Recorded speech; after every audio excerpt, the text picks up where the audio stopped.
O Chile foi governado por uma junta militar presidida pelo general Augusto Pinochet no âmbito do Plano Condor.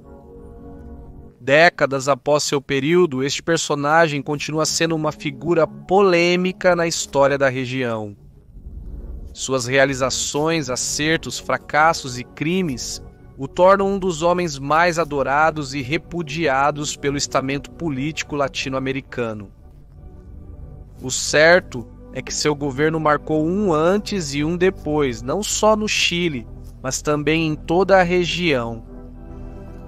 Este tenaz ditador, que orquestrou um golpe de Estado sob a promessa de resgatar o Chile do comunismo, consolidou um governo autoritário e militar que alcançou certos níveis de estabilidade econômica, para depois realizar uma eleição em condições favoráveis ao regime e, no entanto, as perde e entrega o poder, dando lugar ao período de estabilidade democrática chilena. Nesta nova entrega, apresentaremos uma biografia de quem foi o homem que construiu o alicerce do sucesso econômico do Chile. Meu nome é Alejandro Andrade e isto é a Nova Enciclopédia.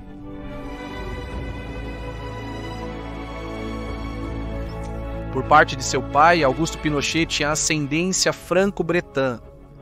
Seu antepassado mais antigo, Guillaume Pinochet, era um marinheiro mercante que fez do Chile sua casa durante o século XVIII. Por parte de sua mãe, sua família tem ascendência basco-francesa. Criado por sua mãe, Pinochet aprendeu a falar francês e, curiosamente, nunca aprendeu a falar inglês.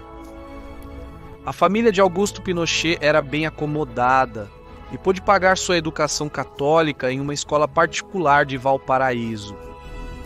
Na infância de Augusto Pinochet não há perdas traumáticas, eventos terríveis, nem sofrimentos que pudessem explicar sua ferocidade como líder militar durante seu período de governo. Pinochet não foi um aluno médio, não se destacou como líder de grupo, nem foi vítima de bullying escolar. Era um jovem leal e pouco imaginativo, com gostos simples em questões como esportes e comida caseira. Desde tenra idade, Pinochet estava determinado a se alistar no exército. Sua teimosia e determinação eram questões de seu caráter que o acompanharam durante o resto de sua vida. Foi aceito pela Academia Militar de Santiago aos 18 anos, em sua terceira tentativa, após ter sido rejeitado por sua condição física magra e um histórico de notas médias abaixo do padrão. Em 1931, o presidente chileno, o general Ibáñez de Campo, fugiu do país após protestos, greves e descontentamento popular. Naquele momento, Pinochet era um homem jovem em busca de obter o que desejava. Orgulhoso de servir ao seu país, olhava com desprezo para as mulheres que cuspiam no chão quando os uniformizados passavam pelas ruas. No entanto, Pinochet consegue entrar na academia em 1933 e embarca em uma carreira militar, a qual dedicou todo o seu coração em um momento em que a reputação dos militares no Chile estava em baixa. São eventos como os ataques aleatórios a uniformizados nesse período que causaram esse desprezo particular de Pinochet pelos radicais políticos, assim como geraram um imenso amor e lealdade para com o estamento militar. Nesse mesmo ano, ele decide entrar na maçonaria, uma decisão que estava conectada ao fato de que a moça que ele estava cortejando era filha de um poderoso maçom senador de um partido político radical, que por sua vez era amigo do superior direto de Pinochet na escola de infantaria de São Bernardo.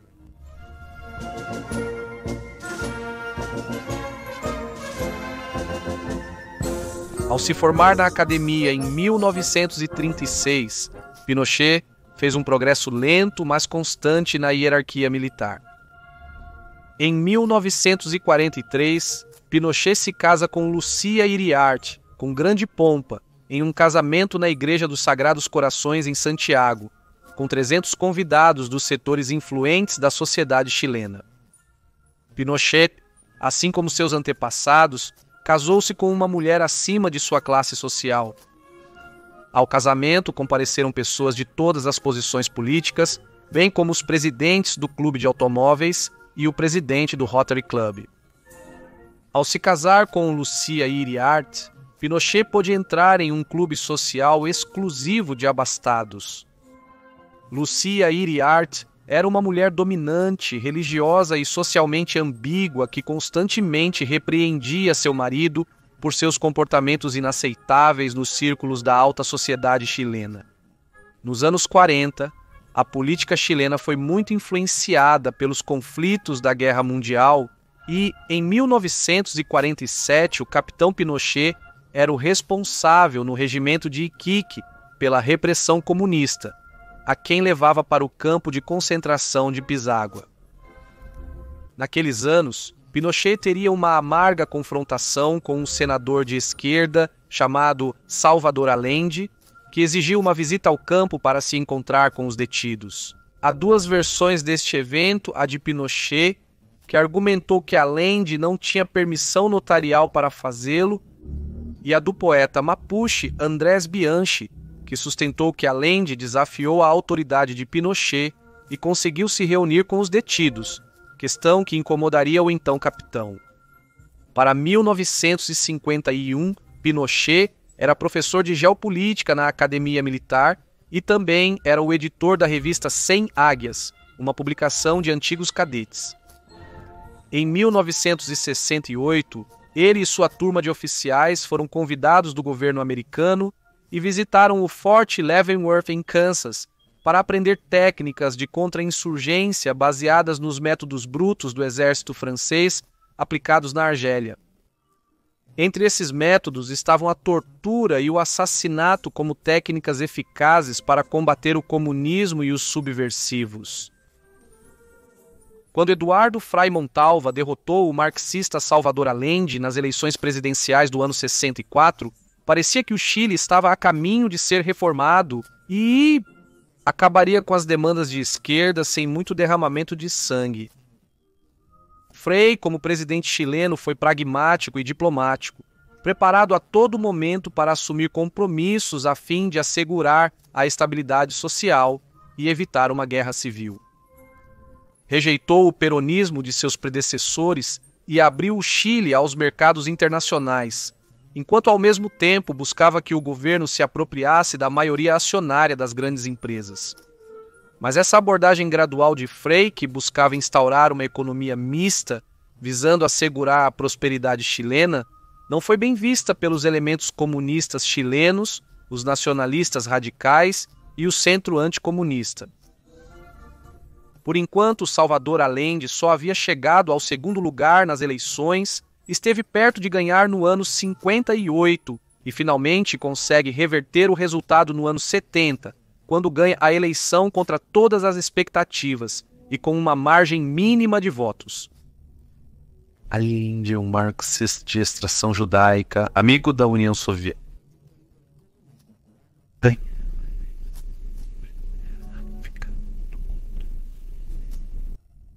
O mundo ocidental, e especialmente os Estados Unidos, estava em choque. Nos anos da Guerra Fria, o Chile se perfilava como a próxima Cuba da região, e o presidente Nixon, com o apoio de Kissinger, buscou deter o avanço local do comunismo, pedindo aos militares que interviessem. Como presidente, Allende buscou uma transformação socialista do país, confiscou empresas, fazendas e bancos. Nas palavras de seu ministro da Fazenda, o propósito das reformas de controle estatal era destruir as bases econômicas do imperialismo e das classes dominantes, ao acabar com o setor privado, dono dos meios de produção.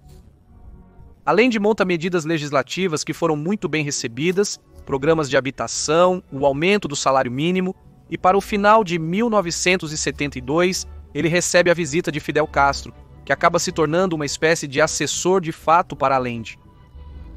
Este fato assustou ainda mais os setores abastados e ricos da sociedade chilena, todos amigos de longa data de Augusto Pinochet, que com enorme relutância teve que liderar a guarda de honra quando a Fidel Castro ocorre revelar um busto do Che Guevara em San Miguel.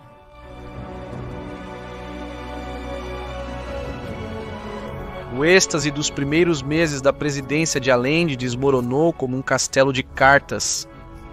O governo ordenou ao Banco Central imprimir dinheiro para financiar projetos sociais muito ambiciosos e caros, que resultaram em uma inflação vertiginosa que alcançou até 606% em 1973.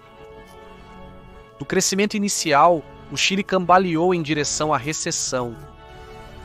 Devido a este empobrecimento, o poder de compra real da maioria dos chilenos entrou em queda livre.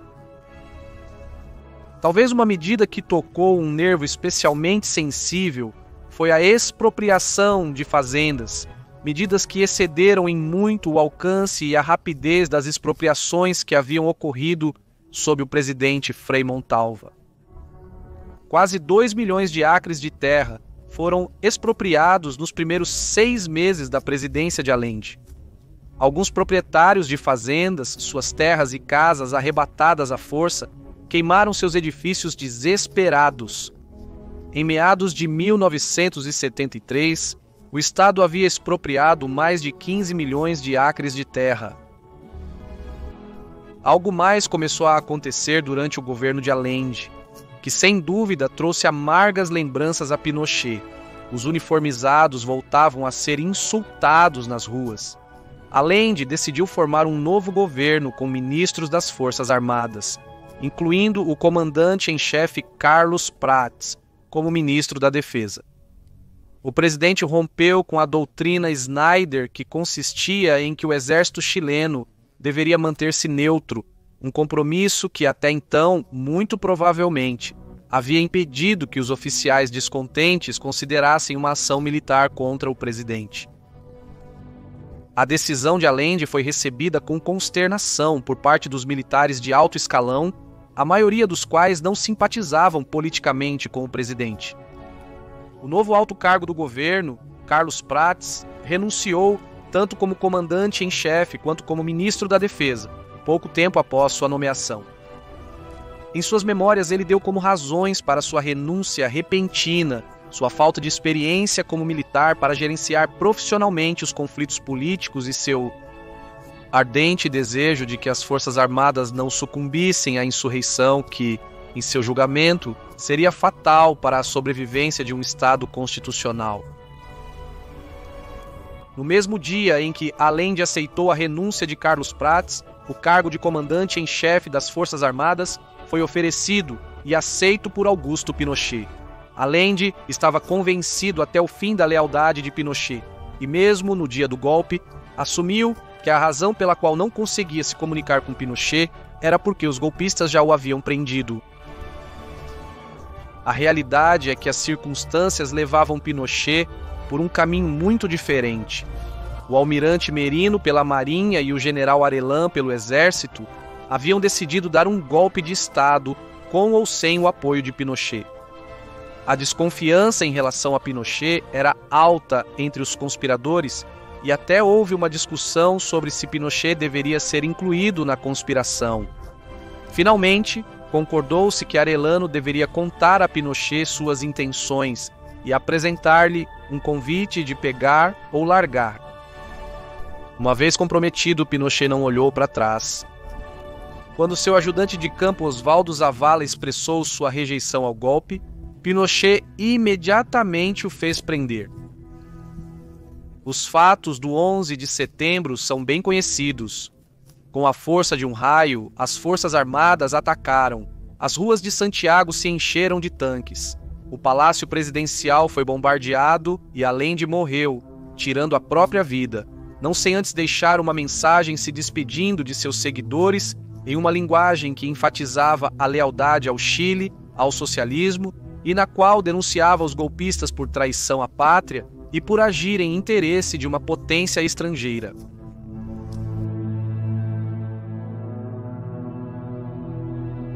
O derrube de Allende não significou apenas a derrota do socialismo, também trouxe consigo um projeto de mudança fundamental da sociedade.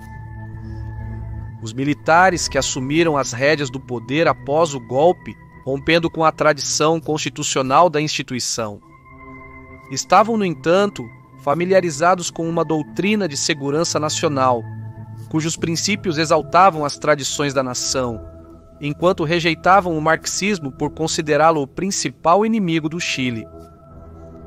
A partir dessas e outras ideias, o novo regime construiu um novo sistema político permeado pelos valores do exército, como o respeito à hierarquia, a disciplina e a ordem pública, o que levou à personalização da autoridade do governo nas mãos de Augusto Pinochet. No entanto, Pinochet evitou a formação de qualquer partido político, revelando seu desprezo pela política partidária, mas também sua completa falta de uma ideologia coesa ou identificável. Mais interessado na preservação do poder do que na coerência econômica, as crenças de Pinochet parecem ter se limitado ao patriotismo e à devoção ao exército. O novo regime nunca agiria em nome de uma ideologia, mas em nome da disciplina, do patriotismo, da derrota da subversão e da prevenção da guerra civil.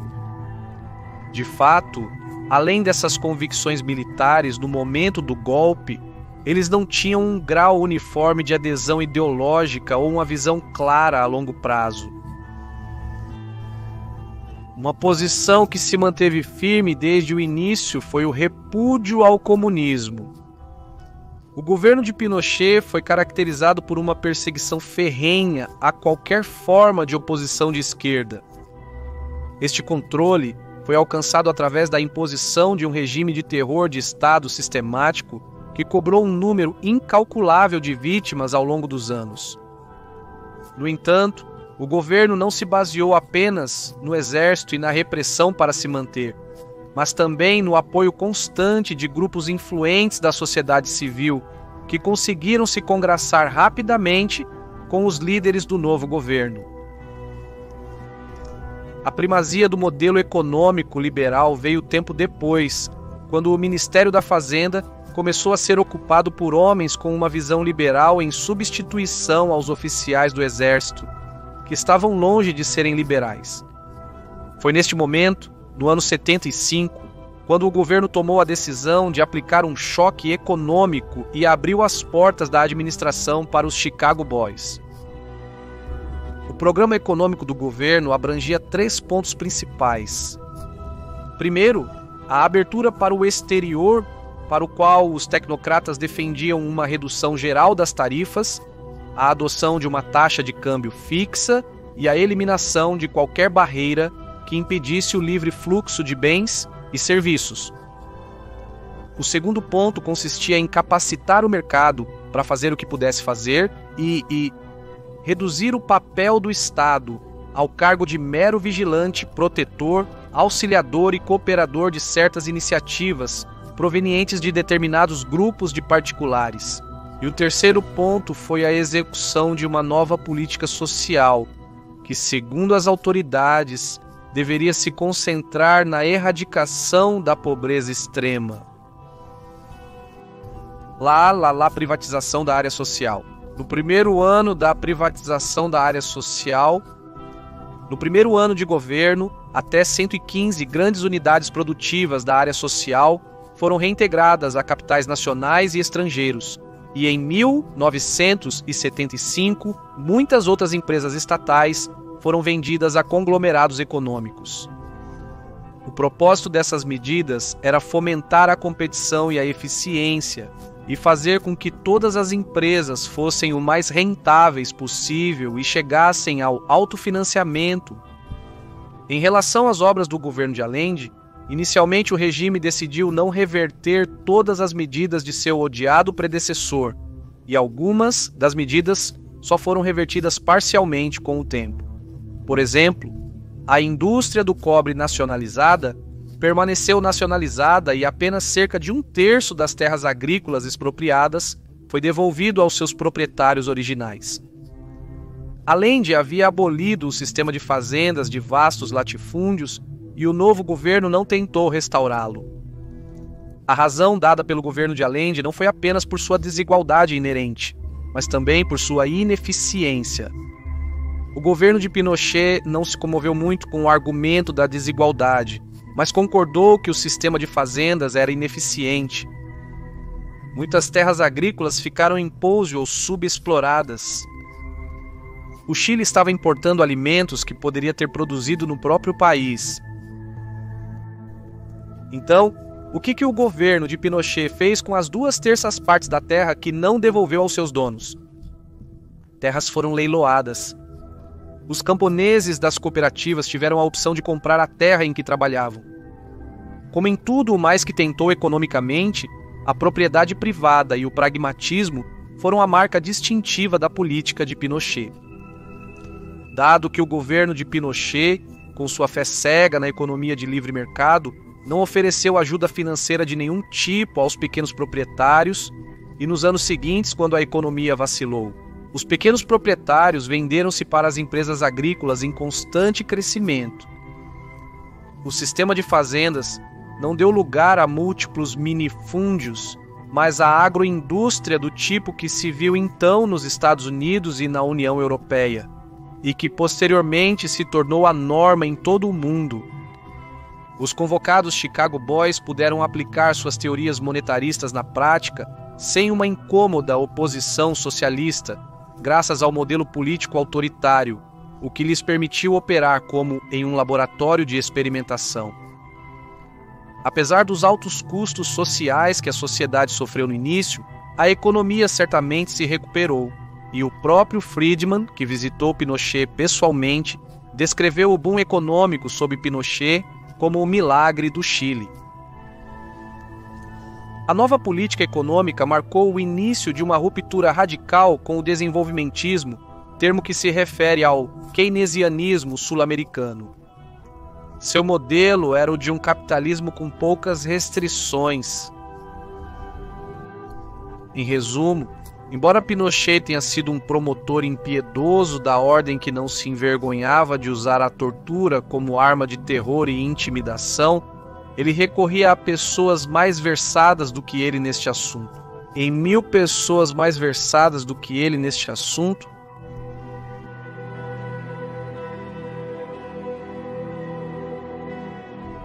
em 1978, o general encarregou a tarefa de redigir uma nova Constituição que seria ratificada por um plebiscito. O 4º parágrafo da futura Constituição declarava que o Chile era uma república democrática e o Conselho Reunido propôs uma presidência de 5 anos. A Constituição foi aprovada em 1980, com 67% dos votos, embora as condições da votação e a jornalistas que era democrático, mas à sua maneira. Os seguintes, a jornalistas que era democrático, mas à sua maneira. Os anos seguintes foram economicamente muito diferentes devido às condições do país que obrigaram o governo a ceder em alguns aspectos. Na década de 80, é verdade que o governo continuou com certas políticas liberais. Também foram executadas várias medidas de caráter intervencionista que mudaram o rumo definido pelos Chicago Boys. O governo aumentou o imposto sobre o valor acrescentado sobre vários artigos de luxo. E no setor agrícola foram tomadas várias medidas de apoio financeiro aos agricultores endividados. No entanto, pouco tempo depois, os Chicago Boys voltaram a dominar os altos escalões da gestão econômica e o processo de modernização foi retomado com outra política de privatização indiscriminada, o que levou ao aumento da concentração de poder econômico no país. A década de 80 também foi um período tumultuado para a estabilidade do governo. O consolidado Frente Patriótico Manuel Rodrigues, um grupo guerrilheiro lembrado como o braço armado de diferentes setores marxistas-leninistas, deu um duro golpe no regime que quase acabou com a vida do general. Em setembro de 1986, quando Pinochet estava retornando à capital, o de presidente, cujo planejamento minucioso incluiu o treinamento de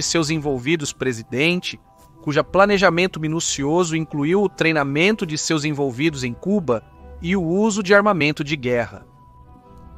No entanto, graças à habilidade do seu motorista e da sua escolta, Pinochet saiu vivo da tentativa frustrada de assassiná-lo. A estas e outras ameaças teve que enfrentar para se manter no poder. Uma luta sangrenta que custou vidas tanto de guerrilheiros quanto de oficiais e funcionários que defenderam o governo.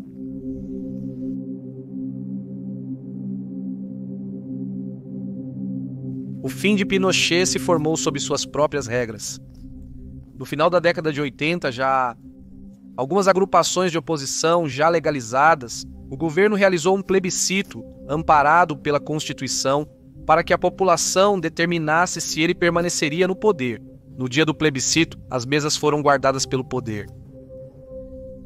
No dia do plebiscito, as mesas foram guardadas por observadores internacionais e representantes da oposição, e foi alcançada uma votação histórica com 97% de participação dos inscritos.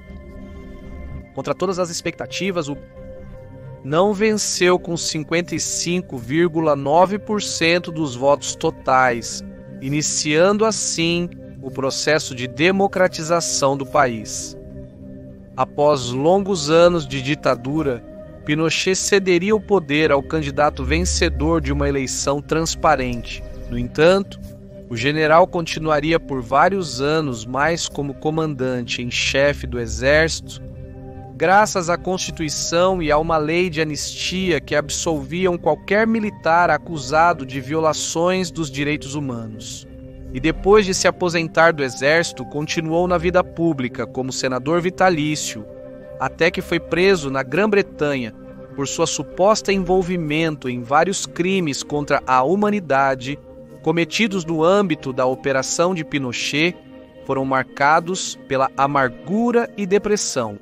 De Pinochet foram marcados pela amargura e depressão. O jornalista Javier Ortega descreve o Pinochet daqueles anos como um idoso que começou a se preocupar cada vez mais com outra justiça, não a terrena, mas o julgamento de Deus, uma justiça da qual ele mesmo sabia, ao contrário da terrena, que não podia evitar. Sua morte o assombrava e sua prisão em Londres, a pedido de Baltazar Garzón, apenas contribuiu para piorar sua saúde. Aos 91 anos e livre da justiça chilena, Augusto Pinochet morre em 10 de dezembro de 2006, acreditando firmemente que em breve enfrentaria o juiz mais implacável de todos.